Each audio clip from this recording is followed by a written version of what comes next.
Good morning 7th class. आज हम पढ़ेंगे सिविक्स का फर्स्ट चैप्टर डेमोक्रेसी। इसके बारे में मैं आपको पहले भी बता चुकी हूँ, डेमोक्रेसी क्या है, प्रजातंत्र क्या है। इसमें से काफ़ी कुछ आपको मैं पहले समझा चुकी हूँ। इसी चैप्टर को आज कंप्लीट करेंगे हम।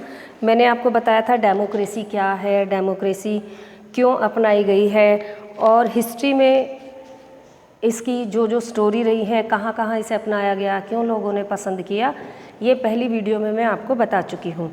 अब आज इसमें हमारे बताए गए हैं कि इसके फ़ायदे क्या क्या हैं हमारे देश में और क्या क्या प्रावधान इसमें रखे गए हैं। डेमोक्रेसी में हमारा अपना संविधान होता है, जनता के द्वारा चुने गए लोग हमारे प्रतिनिधि आगे जाते हैं और वो सरकार को चलाने में हमारी मदद करते हैं। इसी के चलते मैंने ह्यूमन राइट्स के बारे में बताया था आपको। Right to equality, right to freedom of speech and expression, right against exploitation, right to freedom of religion, cultural and educational right, the right to constitutional remedies.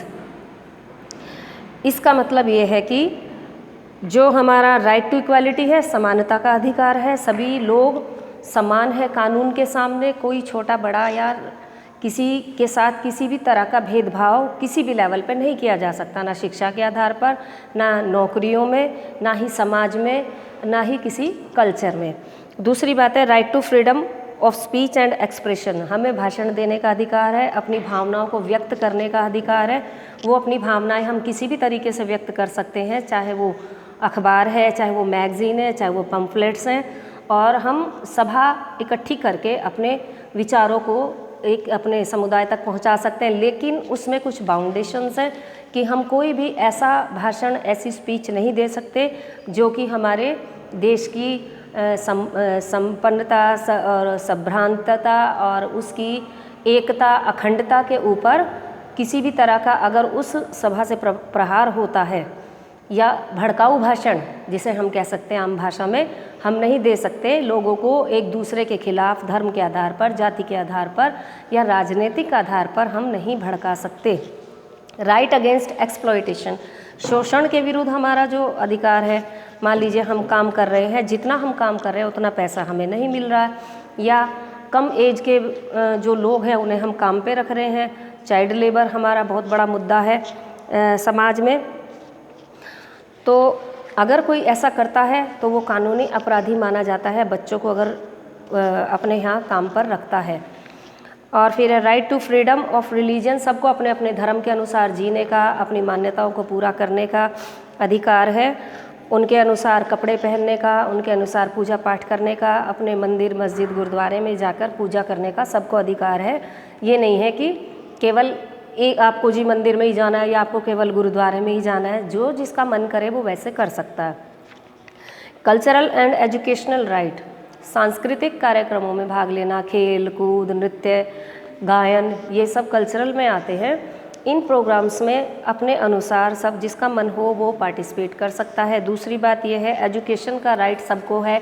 ये जाति के आधार पर, धर्म के आधार पर हम किसी को मना नहीं कर सकते कि आप छोटी जाति को आप नहीं पढ़ सकते हो। सभी बच्चे एक साथ एक विद्यालय में पढ़ सकते हैं, हर जाति के, हर धर्म के। फिर आता है हमारा और अपनी भाषा, हमारी इच्छा है, हम हिंदी पढ़ें, इंग्लिश पढ़ें, पंजाबी पढ़ें, गुजराती पढ़ें, वो हमारी इच्छा के ऊपर डिपेंड होता है। The right to constitutional remedies, अब जो भी हमारी सुप्रीम कोर्ट है वो सबकी प्रोटेक्शन एक समान करेगी। कानून के सामने सभी बराबर हैं, किसी को भी छोटा या बड़ा नहीं समझा जाता। अगर किसी ने अपराध किया है, चाहे वो राजा है, चाहे वो प्रजा है, चाहे वो कितना बड़ा अधिकारी है, चाहे गरीब आदमी है, महिला है या पुरुष है, यहाँ तक कि अगर बच्चे भी हैं तो उनकी आयु के अनुसार, उनके अपराध के अनुसार दंड देने का प्रावधान है। अब अगला हमारा टॉपिक है fight against inequality before independence. स्वतंत्रता से पहले असमानता के विरुद्ध, जो समाज में छोटे बड़े का जो भेदभाव माना जाता था, छोटी जाति बड़ी जाति, इसके विरुद्ध आंदोलन हुआ और उसमें गांधी जी ने हिस्सा लिया। जिन लोगों को जाति के आधार पर छोटा यानी शूद्र समझा जाता था, उनको गांधी जी ने नाम दिया हरिजन। हरि यानी ईश्वर और जन उनके लोग, भगवान के लोग। Doctor B R Ambedkar, the father of the Indian constitution, belong to the Dalit caste, जो भीमराव अंबेडकर हैं, जो दलित जाति से माने जाते थे, छोटी जाति से, उनको संविधान का रचयिता माना जाता है। और उन्होंने जातिवाद को ख़त्म करने के लिए बहुत सारे अच्छे कानून बनाए, जिसमें कि लोगों को ये अधिकार नहीं था वो मंदिर जा सकें, जो दलित जाति के लोग थे उनके मंदिर अलग होते थे, और शिक्षा का अधिकार नहीं था, बहुत सारी बुराइयां थी, हम ज़्यादा डीप में नहीं जाएंगे। तो उस सब के विरुद्ध इन्होंने कानून बनाया कि सब कानून की नज़र में एक समान रहेंगे, सभी इंसान हैं और सभी को ईश्वर ने बनाया है। अब उसके बाद हमारा आता है वर्ल्ड वाइज भी इनइक्वालिटी के बराबर एक क्रांति हुई थी, जिसमें रंग भेद के विरुद्ध लोग रंग के आधार पर ही भेदभाव करते थे। तुम काले हो, हम गोरे हैं, काले लोगों की बस्तियां अलग होती थी। अफ्रीका और अमेरिका में काफ़ी समय तक लंबा झगड़ा चला था।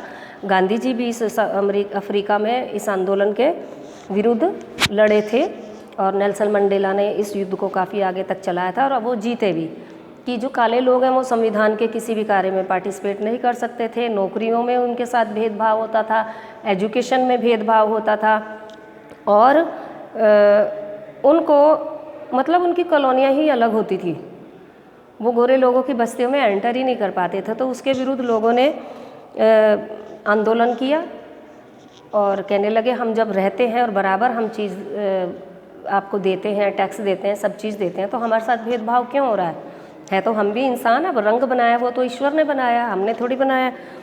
अब आता है डेमोक्रेसी ए पॉपुलर चॉइस। ये सबकी हर देश में इसको बहुत अच्छे से फेमस हुई है। डेमोक्रेसी सभी देशों ने इसको पसंद किया है, क्योंकि शासन सत्ता को चलाने में और आम आदमी तक सरकार को पहुंचने में डेमोक्रेसी में बहुत मदद मिलती है। आम आदमी भी सरकार से जुड़ा होता है, छोटे से छोटा व्यक्ति भी, एक मजदूर है, कोई भी है, वो सरकार से जुड़ा होता है, क्योंकि वोट देने का अधिकार होता है। उसकी इच्छा है वो अपनी वोट किसे दे, वो जिसे अच्छा समझेगा उसके चुनाव में मदद करेगा और उसे आगे पहुंचाने में सहायता करेगा वोट देकर। अब चैलेंज टू डेमोक्रेसी, लेकिन डेमोक्रेसी को चैलेंज भी दिए गए, यानी इसमें कुछ कमियां भी पाई गई हैं, कुछ कमियां आ गई हैं या लोग कर देते हैं। India's democratic system has been working successfully for the past half century. पिछले अर्धशतक से, अर्धशतक यानी पिछले 50 सालों से डेमोक्रेसी बहुत अच्छा काम कर रही थी, प्रजातंत्र बहुत अच्छा हमारे देश में काम करा। लेकिन but this system has also been facing several challenges. लेकिन इस सिस्टम को बहुत सारे चैलेंज, बहुत सारी चुनौतियों का सामना करना पड़ रहा है। सम ऑफ दीज चैलेंजेस आर, क्या चैलेंजेस थे? टेंडेंसीज टू सेपरेट आउट, कि बहुत सारे लोग कहते हैं हमें तो अलग राज्य चाहिए, हमारा तो देश ही अलग कर दो, है ना। जैसे हिंदुस्तान से पाकिस्तान अलग हुआ, पाकिस्तान से बांग्लादेश अलग हुआ, ऐसे ही एक आवाज़ उठी थी भारत में, सिखों ने उठाई थी, हमारे लिए खालिस्तान अलग कर दो। अरे ऐसे तो टुकड़े हो जाएंगे, फिर देश हमारा छोटे छोटे राज्यों में बंट जाएगा, ऐसे थोड़ी होता है।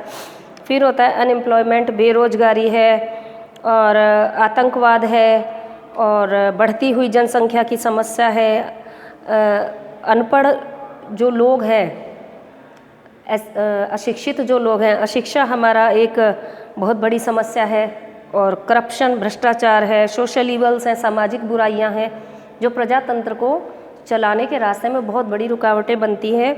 सामाजिक बुराइयां हैं जैसे भिक्षावृत्ति, बैगरी होता है, डॉरी, और आपका दहेज प्रथा है, पॉवर्टी, गरीबी, ये सब जो है। एंड ये कोशिश कर रहे हैं इन सब चुनौतियों को दूर करने की, and by providing equal opportunities to both the sexes and employment opportunity for the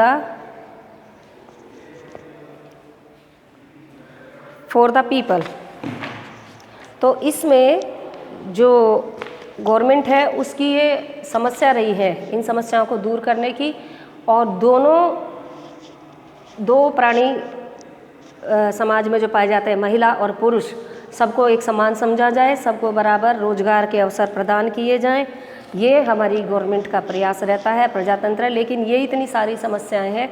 आज तो खैर ये पिछले 50 ईयर्स की हम बात कर रहे हैं, लेकिन आगे लगभग 25 ईयर्स आगे बीत चुके हैं और हमारा कंट्री बहुत डेवलप हो चुका है। जिस समय लिखा गया था ये उस समय की बातें हैं, लेकिन आज काफ़ी समस्याओं को सुधारा जा सका है, लोगों में जागृति आई है, लोग शिक्षित हुए हैं, उन्हें आगे बढ़ने की अवसर भी मिले हैं, रोजगार की समस्या को भी जो दूर करने की कोशिश की जा रही है और जो महिला पुरुष है उनको इक्वलिटी के लेवल पर लाने की कोशिश की जा रही है। उन्हें बहुत सारे इलेक्शंस में, एजुकेशन में उनकी सीटें आरक्षित की गई हैं महिलाओं की।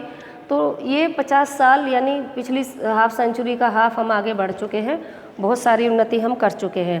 ये चैप्टर अब मैं समाप्त करती हूँ। इसके बाद जो इसका बुक वर्क है आपको जल्दी ही सेंड कर दिया जाएगा, आज या कल में। आप उस वर्क को अपनी कॉपी में करके रखें और जल्दी बच्चों आपका टेस्ट होने वाला है, जहाँ तक है 20 डेट के बाद आपका टेस्ट हो जाएगा। तो आप अपनी तैयारी साथ साथ करते रहें। Thank you.